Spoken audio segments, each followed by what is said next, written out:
Hey guys, welcome back to another lesson. Today I'd like to share with you a simple tip or trick to get really lush chord voicings. Something that sounds maybe like this.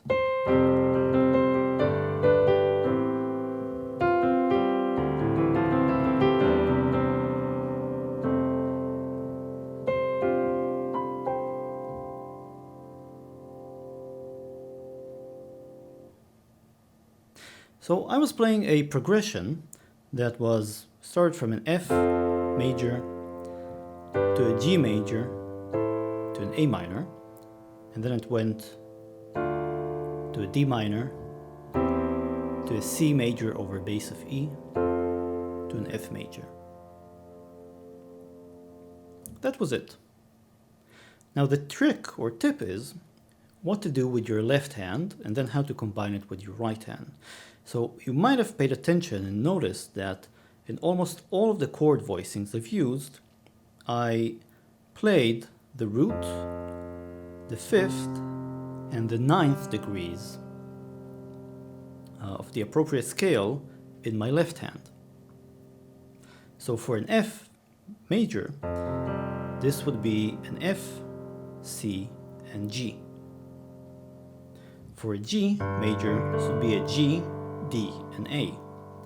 And for an A minor, this would be an A, E, and B. For a D minor, this would be a D, A, and E. And for the C over bass of E, I actually didn't play this. I just played these two notes. And then again, when I returned to the F, I played this voicing. And this is what I call a voicing in fifths, because if you look at the intervals between the notes, they're all fifths. F and C, this is 1/5, and this is a fifth as well. Now this is only half the story. What you do now in your right hand is you'll almost always play the third degree of the scale, usually with your thumb. So let's play this. For the F, the third degree, this is really the degree that makes it a major chord, is an A. For the G, this is a B. So this is a G major now. And for the A, this is a C. For the D minor, this is an F. And then, well, for this chord, this kind of trick doesn't apply. And then back to the F. So just playing this already gives you a pretty nice sound.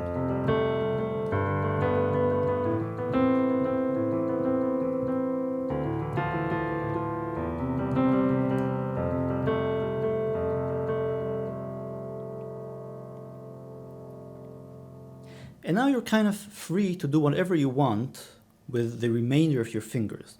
So if you want kind of a more, maybe not too much of a spread sound, more sonorous sound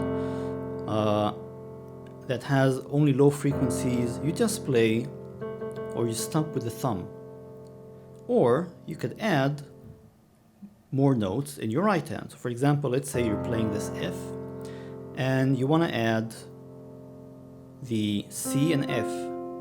So you're playing an F major, and F major has 3 notes, an F, A, and C. And you're playing the A already, and now you can add the C and the F.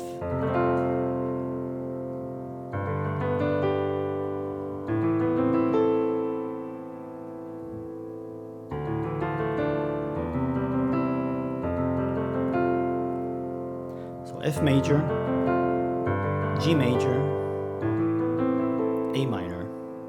And I'm just playing the triad, the simple triads in my right hand.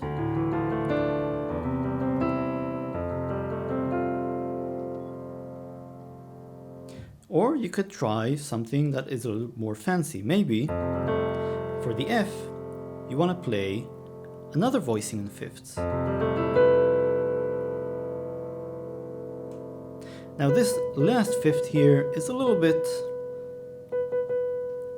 out of scale. It gives it a Lydian sound. which you probably don't necessarily, you don't always want.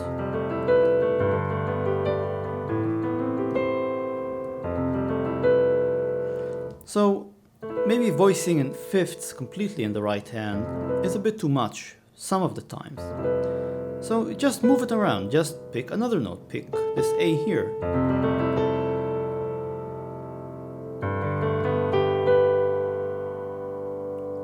And for the A minor, the voicing in fifths actually works pretty well. So you have a voicing in fifths in your left hand and a voicing in fifths in your right hand. And you're just putting them together.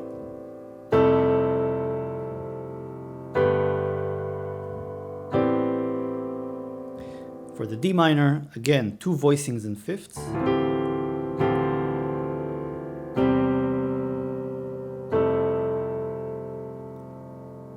So you see how lush these chords sound? You're kind of very open. You could, instead of spreading out in the right hand, you can go for something that's a little more clustered. So maybe you can play something like this.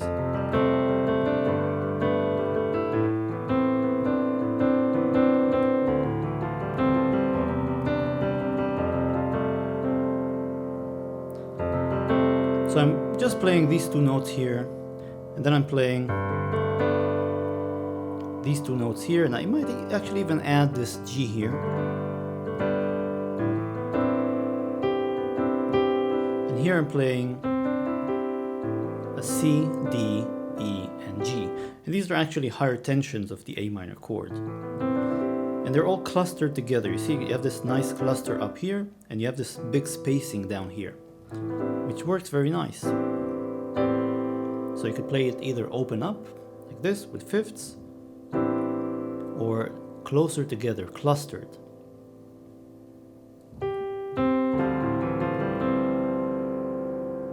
Another clustered sort of sound.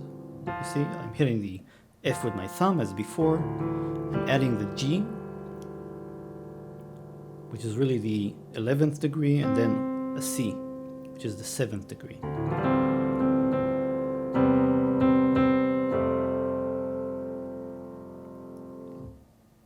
So basically there's a lot of room to work with this voicing and fifths idea.